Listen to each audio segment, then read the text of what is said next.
اعوذ باللہ من الشیطان الرجیم بسم اللہ الرحمن الرحیم رب اشرح لی صدری ویسر لی امری واحلل عقدۃ من لسانی یفقهوا قولی واجعل لی وزیرا من اہلی رب زدنی علما رب زدنی علما رب زدنی علما آمین۔ بسم اللہ الرحمن الرحیم۔ السلام علیکم ورحمۃ اللہ وبرکاتہ۔ سورہ نساء آیت نمبر 11 سے آج ہم پڑھیں گے اور موضوع شروع ہو رہا ہے اب وراثت کا۔ اللہ فرماتے ہیں یوصیکم اللہ، اللہ وصیت کر رہا ہے تمہیں، فی اولادکم، تمہاری اولادوں کے بارے میں۔ اللہ خود تمہیں تاکید کر رہا ہے، وصیت کر رہا ہے تمہاری اولادوں کے بارے میں کہ کس کا حصہ کیسے ہوگا۔ للذکری، مرد کے لیے، مثل مانند ہے، حظی حصہ الانثیین، دو عورتوں کے۔ ایک مرد کا حصہ دو عورتوں کے برابر ہے، یعنی کہ فرض کریں کہ بہن کو اگر 25,000 ملے گا تو بھائی کو 50,000 ملے گا۔ کیوں ہے ایسا؟ سب سے پہلی بات تو یہ اللہ کا حکم ہے۔ دوسری بات یہ ہے کہ مرد ساری ذمہ داریاں بھی تو اون کرتا ہے نا، باپ کی۔ بیٹا باپ کی ساری ذمہ داریاں اون کرے گا۔ اگر بہنیں ہیں انمیرڈ، ان کی شادی کرانا، کوئی باپ کے قرضے ہیں وہ پے کرنا، تو وہ سب کچھ بیٹوں ہی کے ذمے آتا ہے۔ بیٹیوں کے ذمے تو صرف ان کا حصہ آتا ہے، انہیں حصہ ملتا ہے۔ ذمہ داریاں بیٹوں کے ذمے ٹرانسفر ہوتی ہیں، تو اس لیے پھر انہیں دوہرا حصہ دیا گیا ہے۔ پھر ظاہری بات ہے کہ خواتین جو ہیں انہیں فیملی رن نہیں کرنی ہوتی، بیسیکلی شوہر جو ہے فیملی چلاتے ہیں، اور مرد جو ہے وہ ساری فیملی چلاتا ہے، اس لیے بھی وہ زیادہ حقدار ہے کہ اسے بڑا حصہ دیا جائے۔ تو اللہ فرماتے ہیں مرد کا حصہ عورت سے دگنا ہے، دو عورتوں کے برابر ہے۔ فائن، پھر اگر کننا ہو نساءن، عورتیں، فوقا اوپر، اسنتین دو سے، فلاحن تو ان کے لیے، سلوسا دو تہائی ہے، ماں جو ترکا اس سے چھوڑا۔ پھر اگر دو سے زیادہ عورتیں ہوں تو ان کے لیے دو تہائی مال ہے جو میت نے چھوڑا۔ یعنی کہ کوئی صاحب فوت ہوئے، مسٹر اے فوت ہوئے، اگر ان کے بیٹے بیٹیاں دونوں ہیں تو ان میں وراثت تقسیم ہوگی، بیٹوں کا حصہ بیٹیوں سے دو گنا ہوگا۔ لیکن اگر صرف عورتیں ہوں، یعنی کہ صرف بیٹیاں چھوڑی، اور ان کی دو سے زیادہ تعداد ہے، 3 بیٹیاں ہیں، 4 ہیں، 5 ہیں، 6 ہیں، تو ان سب کو 2/3 مل جائے گا مال، والد کا یا والدہ کا چھوڑا ہوا 2/3، دو تہائی، سلوسا۔ وہ 2/3 مال سب بہنوں میں ایکولی ڈیوائیڈ ہو جائے گا۔ بھائی نہیں ہوگا تو، اگر بھائی ہوگا تو پھر مال اس طرح تقسیم ہوگا کہ بھائیوں کو بہنوں سے دگنا ملے گا۔ اگر کوئی بھائی نہیں ہے، صرف بہنیں ہیں، بیٹا کوئی نہیں ہے، صرف بیٹیاں ہیں، بیٹیاں 2 سے زیادہ ہیں، 3 4 5 6 کتنی بھی ہوں، تو ان کو پھر اس طرح سے ملے گا مال کہ 2/3 مال جو ہے وہ ڈیوائیڈ کر دیا جائے گا سب بہنوں کے اندر ایکول۔ باقی مال جو ہے وہ پھر باپ یا ماں کی فیملی کو جائے گا، ان کے اگر باپ فوت ہوئے ہیں تو باپ کی فیملی کو جائے گا، اگر والدہ فوت ہوئی ہیں تو والدہ کی فیملی کو جائے گا، ان کے بھائیوں وغیرہ کو۔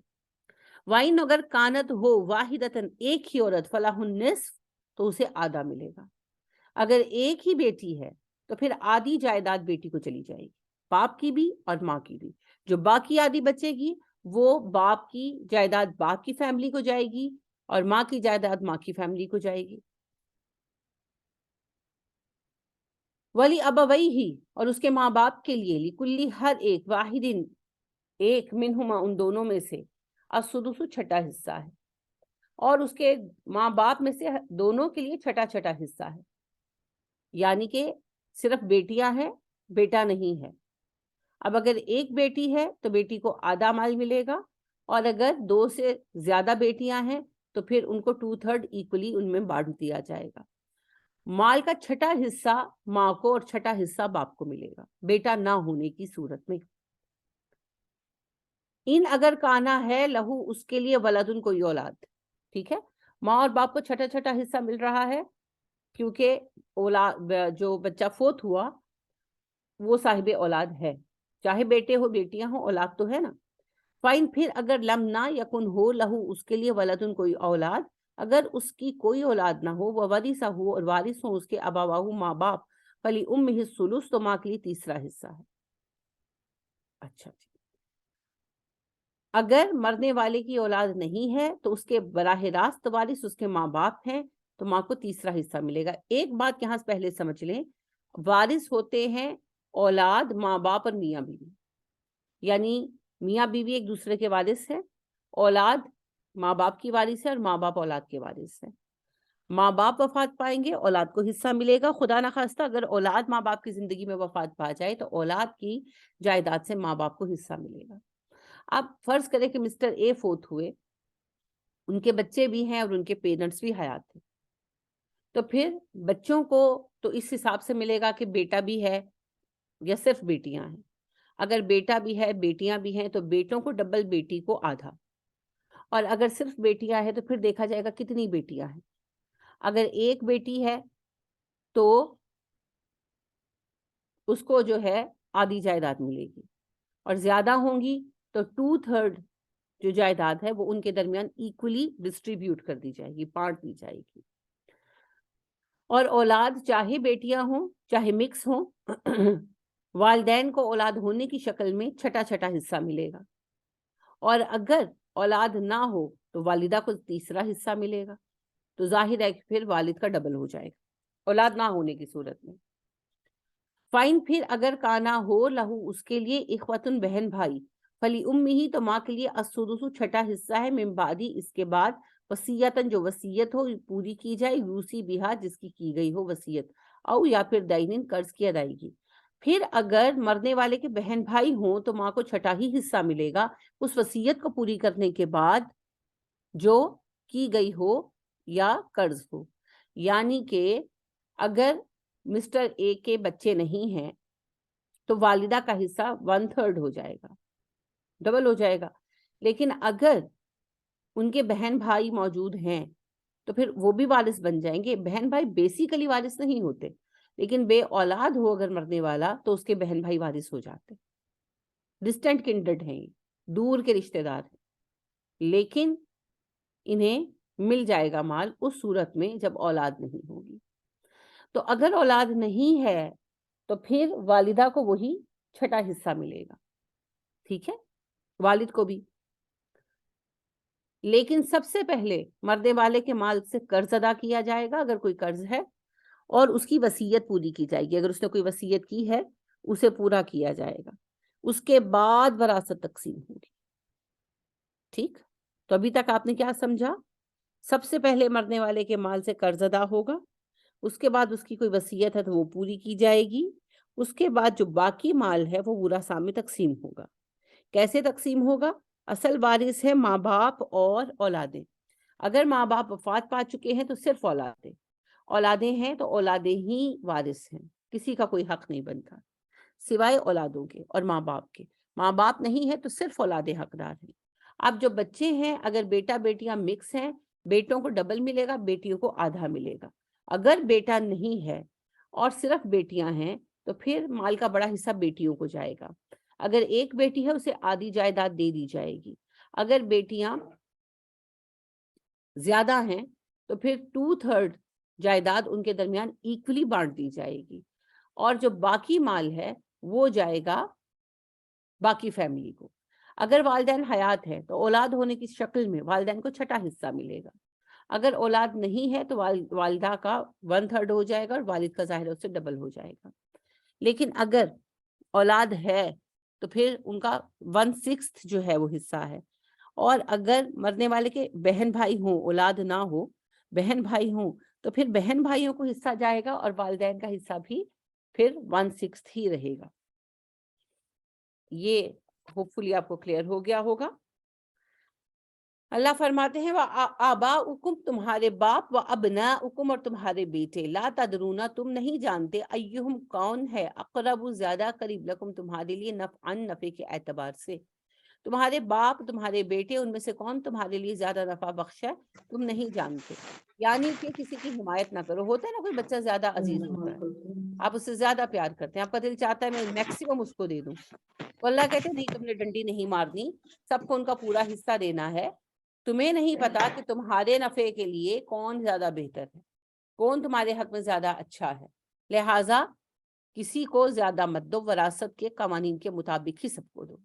فریضۃ من اللہ، فرض کر دیا گیا ہے قانون وراثت تم پر، یہ فرض ہے، لہٰذا قانون وراثت کو تبدیل نہیں کر سکتے. یہ اوبلیگیٹری ہے، آپشنل نہیں ہے. تو آپ سوچیں کہ ہم وراثت کے قوانین کا کتنا خیال رکھتے ہیں. ہر بات آپ حکومت پر ڈال دیتے ہیں. وراثت اسلامی قانون سے تقسیم نہ ہو. کوئی قانون بنایا ہوا ہے حکومت نے؟ نہیں بنایا ہوا نا. ہماری مرضی ہے، ہم جیسے چاہے تقسیم کریں. تو ہر چیز میں حکومت کا عمل دخل نہیں ہے. بعض کام ہیں ٹھیک ہے جن کو حکومت ہی کنٹرول کر سکتی ہے. فار ایگزامپل جو سود چل رہا ہے کاروباروں میں، بینکس میں، وہ ہم انڈیویجول لیول پر نہیں کنٹرول کر سکتے. اٹس گورنمنٹ رسپانسبلٹی کہ وہ اس کو کنٹرول کریں. ناچ گانا جو بڑھ رہا ہے، جو نام نہاد فلم انڈسٹری فلرش کر رہی ہے، تو ان چیزوں کو گورنمنٹ ہینڈل کر سکتی ہے.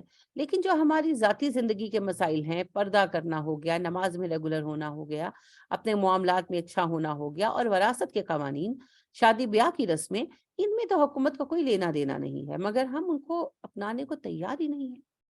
تو جو وراثت کے قوانین ہے، دیکھیے آپ کا رب فرما رہا ہے فریضۃ من اللہ، فرض کر دیا ہے یہ اللہ نے، یہ اللہ کا فریضہ ہے. تو اس میں کوئی ہمارے پاس آپشن نہیں ہے.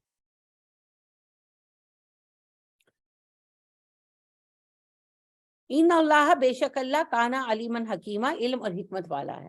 یعنی اللہ بہت دانا ہے اور اللہ سب سے بڑھ کر علم رکھتا ہے. تو جو قانون اللہ نے بنایا ہے وہ سب سے اچھا ہے. بعض اوقات کچھ چیزیں ہمیں اچھی نہیں لگتی، لیکن اللہ کا قانون سب سے اچھا ہے، سب سے اچھا ہے. اب دیکھیں، ایک چھوٹی سی بات ہے، اللہ کے قانون پر بات کروں گی. نبی کریم صلی اللہ علیہ وسلم نے ہمیں کہا کہ ایام بیض کے روزے رکھو، 13، 14، 15، 3 دن کے. تو ابھی ایک جو ہے میں ریسرچ دیکھ رہی تھی. سٹیم سیلز ہماری باڈی کے وہ بیسک سیلز ہوتے ہیں جو قوت مدافعت بڑھاتے ہیں اور ہماری باڈی کو ریکنسٹرکٹ کرتے ہیں. اور سٹیم سیلز جو ہیں یہ بہت مشکل سے پیدا ہوتے ہیں. تو دنیا میں بہت ریسرچ ہو رہی ہے اس چیز پر کہ سٹیم سیلز جو ہے ان کو کیسے ریکنسٹرکٹ کیا جائے اور کیسے یہ باڈی میں نئے بنائے جائے. بلکہ اب جو ترقی یافتہ ممالک ہیں لائک امریکہ وغیرہ میں، تو یہ ہوتا ہے کہ جب بیبی اپنی ماں کے ساتھ مدر ووم میں ہوتا ہے تو وہ جو جڑا ہوا ہوتا ہے وہ وہاں سے سٹیم سیلز نکال کر جو ہے نا سیو کرواتے، پریزرو کرواتے ہیں کہ کل کو یہ بڑا ہوگا اور اس کو کوئی شدید بیماری لاحق ہوگی تو وہ جو اس کے سیلز ہیں وہ اس کے کام آئیں گے. اور سٹیم سیلز بائے بڑے مہنگے ہو رہے ہیں آج کل، کیونکہ سٹیم سیلز ایکچولی ہماری باڈی میں قوت مدافعت کو بڑھاتے ہیں اور ہمیں بیماریوں سے لڑنے کی ہمت دیتے ہیں اور باڈی کے اندر کی ٹوٹ پھوٹ کو کا علاج کرتے ہیں. تو بڑے بہت زیادہ شدید مہنگے جو ہے یہ سیل ہوتے ہیں، جو وہی بات ہے کہ ترقی یافتہ ممالک میں. تو اس پر ایک ریسرچ جو ہے وہ ابھی میں آج میری ایک دوست ہے وہ ڈاکٹر ہیں تو میں ان سے ملنے گئی تھی، تو ہم نے ایک اسٹڈی جو ہے ہم اس کو دیکھ رہے تھے اور ڈسکس بھی کر رہے تھے کہ اس میں وہ کہہ رہے تھے کہ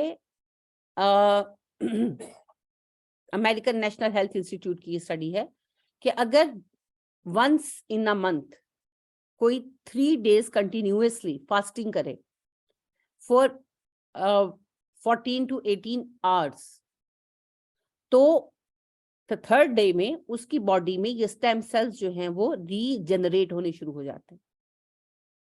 تو وہ ایڈوائز کر رہے تھے کہ ہر کسی کو چاہیے کہ منتھلی 3 دن فاسٹنگ کریں. وہ تو مذہبی روزہ نہیں رکھتے، وہ تو ویسے فاسٹنگ کرنے کا کہہ رہے تھے. مگر ہمارے پیارے نبی صلی اللہ علیہ وسلم نے 1450 سال پہلے، جب ابھی سیل کا بھی کسی کے ذہن میں ایسا کوئی تصور نہیں تھا، یہ چیز ہمیں سکھائی کہ 13، 14، 15 کے روزے رکھو. اور آپ نے فرمایا تصوموا تصحوا، روزے رکھو اور صحت پاؤ. اب آپ خود دیکھیں. تو یہ جو ہے نا اللہ کا ہر قانون، اس کے اندر حکمت ہے. ہر قانون کے اندر حکمت ہے کیونکہ اللہ سب جانتا ہے. تو بعض باتیں ہمیں پتہ ہیں، بعض نہیں پتہ، بعض پتہ چل رہی ہیں، بعض کبھی پتہ نہیں چلیں گی. لیکن پتہ نہ چلنے کا مطلب یہ نہیں ہے کہ اس کے اندر کوئی لاجک نہیں ہے. تو اللہ کہتے ہیں کہ اللہ بہت علم والا، بہت حکمت والا ہے. اللہ نے یہ قانون نافذ کیا ہے تمہارے اوپر، اسے فرض کر دیا ہے، تو اس میں بہت ساری مصلحتیں پوشیدہ ہیں جو تم نہیں جانتے. وَلَكُمْ تمہارے لیے ہے نصف آدھا ما جو تارا کا چھوڑا ازواجکم تمہاری بیویوں نے، ان اگر لمنا یکن ہو لہن ان کے لیے ولدن کوئی اولاد. تمہارا آدھا حصہ ہے تمہاری بیویوں کے چھوڑے ہوئے مال میں سے اگر ان کی اولاد نہ ہو. یعنی اگر بیوی صاحب مال ہے اور اس کی کوئی اولاد نہیں ہے تو اس کی چھوڑی جائیداد میں سے آدھی جائیداد جو ہے وہ شوہر کو جائے گی. میاں بیوی ایک دوسرے کے ڈائریکٹ ایئرز ہیں. فائن پھر اگر کانا ہے لہن ان کے لیے ولدن اولاد،